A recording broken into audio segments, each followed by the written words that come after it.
So, good afternoon everyone. I'm Denice, Lojean, Gundaya, and I'm your reporter for today for Mythology and Folklore. So, my topic is all about Daphne. So, any one of you have any ideas who is Daphne? So, Daphne was a naiad nymph in Greek mythology. So, what is naiad? Naiads were goddess associated with fountains, wells, springs, and other types of fresh water bodies. So, Daphne is a nymph, isa siyang spirit of nature. She was the daughter of either the river god Peneus and Crucia, or the river god Ladon. She was famous for being incredibly beautiful and for catching the eye of Apollo. However, Daphne was determined to remain unmarried and untouched by a man for the rest of her life. So, Daphne ay isang famous god or a nymph or a famous nymph, kay gwapa daw siya and naibog sa iya si Apollo. So, who is Apollo? In Greek mythology, Apollo was the god of light, and it was his job to pull the sun across the sky in its four-horse chariot every day. He has also been referred to as the god of music, poetry, art, medicine, knowledge, plague, and archery. So, Apollo was the god of light, and iyang job is ipull ang sun para makita sa sky gamit ang iyang four-horse chariot. Every day, dyan na siya niyang buhaton. Hindi lang siya god of light, but he is also a god of music, poetry, art, medicine, knowledge, and plague and archery.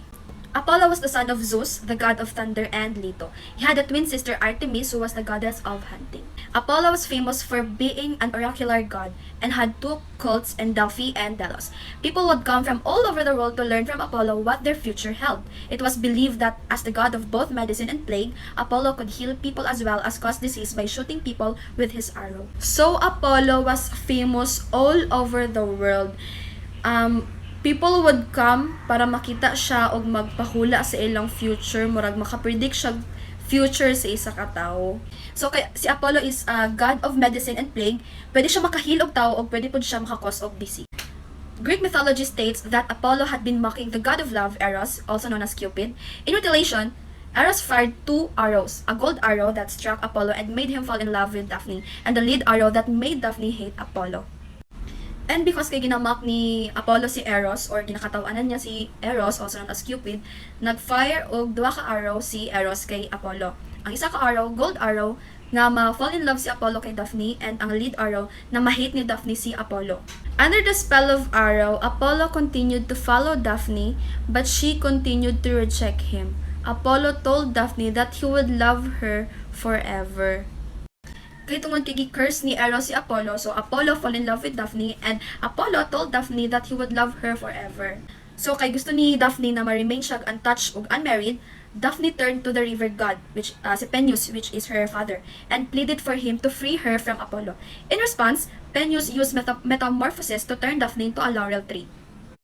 So niadto si Daphne sa iyang father nga si Peneus ug nag-please siya nga i-free siya kay Apollo from Apollo. So in response, ang gibuhat sa iyang father, gibuhat niya laurel tree si Daphne. Apollo used his power of eternal youth and immortality to make Daphne's laurel leaves evergreen. It is believed that Daphne has to sacrifice her body and turn into a tree, as this was the only way she could avoid Apollo's sexual advances.